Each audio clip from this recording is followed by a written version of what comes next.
get nervous in front of these cameras now, Sage? Absolutely not. It's more and more fun. What do you think of Josh's performance prior to you? Oh, that was killer. That was so cool. Like some WWE wrestling out there, but he's the real deal, so that was awesome. I saw you took a picture with him at the hotel, and it's interesting to see you. You're so young. You're about to start your career. He's kind of at the tail end, still very much relevant though. You asked him for any advice. Did he tell you any stories? Did he say anything with you? It was actually right before we came down here for the open workouts, and he's actually a friend of mine, my chiropractor actually. So that was pretty cool, and he's a super nice guy. So we're just kind of talking, hanging out before we came here.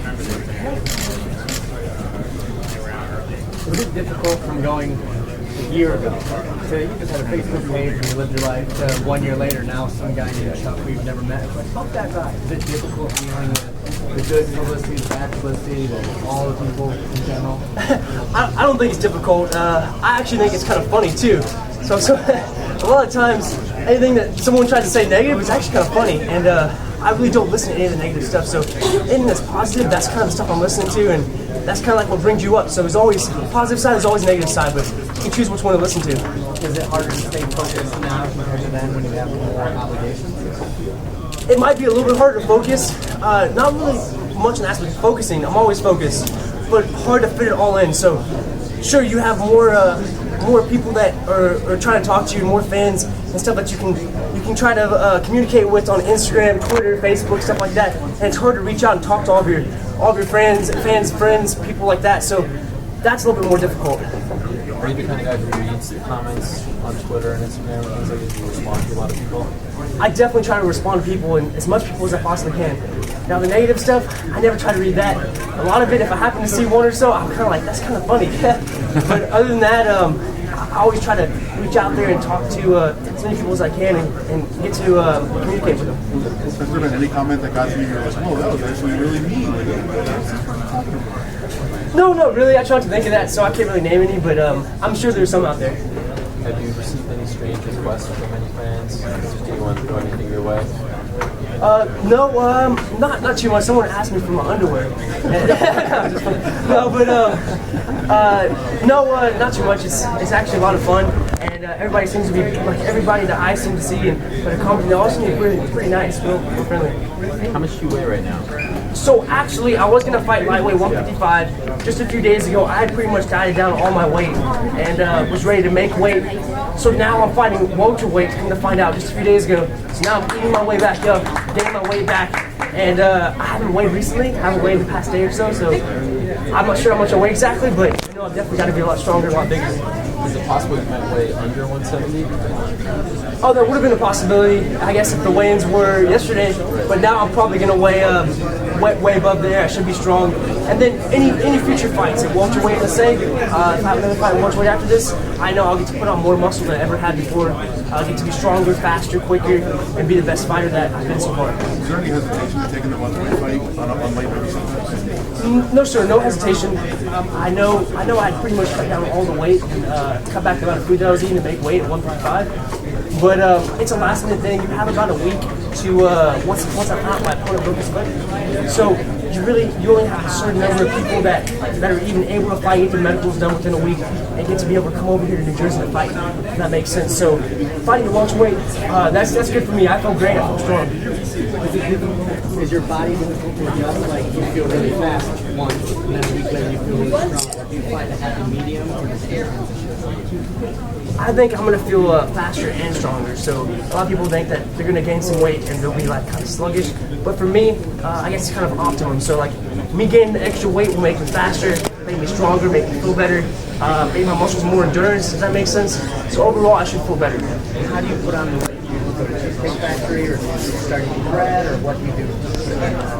I really like pizza.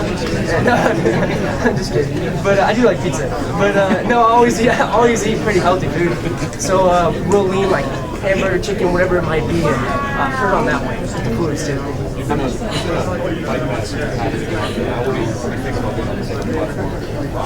Both Fight Pass and Fox are awesome. So Fight Pass, you can plug in your computer to the TV, you can pull it up anywhere pretty much you want on your computer, and you can watch it from right there. So that's super cool.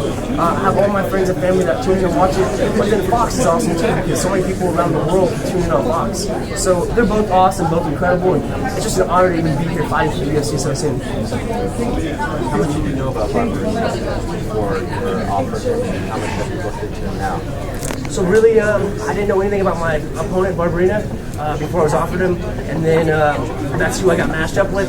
I still really don't know much about my opponent. I know that he was going to fight a fight coming up 2-3 weeks after this one, January 30th. That's what I heard, but he decided he was going to fight on this one instead. So he's my opponent now, and that's pretty much all I know. It feels like the last two opponents you've had, they've all said, oh, I'm going to be the one to stop the Sage Northcutt Nike train, and he has a hashtag out there to that extent as well.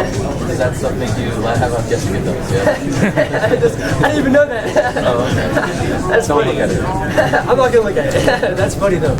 We're in a sport for MMA, so the UFC is a sport of mixed martial arts. You're going out there to try to stop someone, finish somebody, put on a great show. So that's completely understandable if someone's trying to do that. I mean, that's what I'm trying to do also, stop whoever I go against and finish them off. Before you kind of want to get as many fights in as you can and kind of get a sense of where you are maybe in your career and is that still kind of your plan right now? It definitely is. So I'm still taking the minimum of number of classes right now, just as I was last semester. The semester actually just started back up. We had Christmas break just a few days ago before I came down here. School started back up, and now I'm back in school. So I'm still enrolled as an engineer at Texas A&M, but I'm still focusing on the fighting right now. Would it just be like a matter of how quickly your career kind of takes off to decide, if you're going to just do it full time, or is there like something that'll decide that for you? Really, I'm trying to do both at the same time. Just right now, the engineering is so hard to get into, if that makes sense. Especially for Texas A&M, it's the #1 school in the nation, I believe, for petroleum engineering. So just being a limited number of people, they only accept 50 people per 40 or 50 per semester that get into the subject, then if you get into the subject, that's a subject you kind of want to stick to for now, and then decide what you want to do. So I'm able to do it right now, train and study at the same time, but in the future, there's a possibility. I might be training full time, take a break for school. I asked you this last time and you couldn't answer. I'll try one more time. When's the last time you were mad when you got to it? Last time I was mad. I still don't remember that. It's a good question though. Think about it for next one. Well, for us being a corner again, Yes sir, for us maybe. This was a hobby being my corner.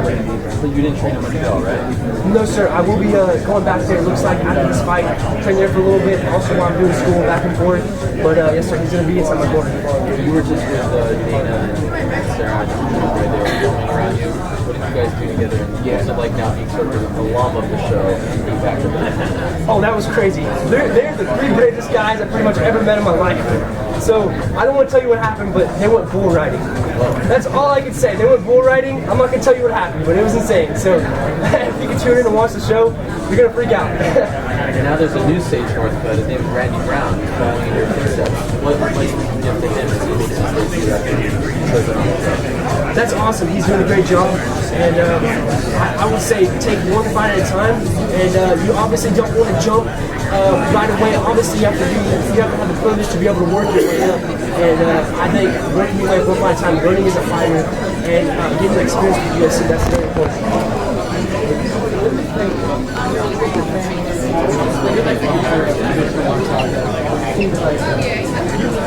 Traditional background, and then you get these guys who just day one training in UFC and they kind of don't get really good at one thing, but okay a lot. Where do you die off, or You know, the sport is always changing. So the sport of MMA, it's always increasing. The level of everything's getting better. But you have to be well-rounded. So you can have each style of martial arts. That's best. That's optimal. If you just have one style, if someone shuts down that one style, then what do you go to from there? If you're just a wrestler and your wrestling gets shut down, then what happens when you have elbows, knees, kicks, every single thing you can think of? So each individual style of martial arts is very important. If it's karate, wrestling, jiu-jitsu, whatever it might be.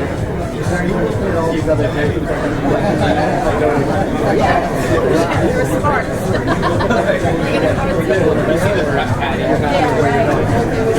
you always want to pick up from what you watch and what you see. So that's how people learn. They have to not only try the moves, but you also learn by watching moves too.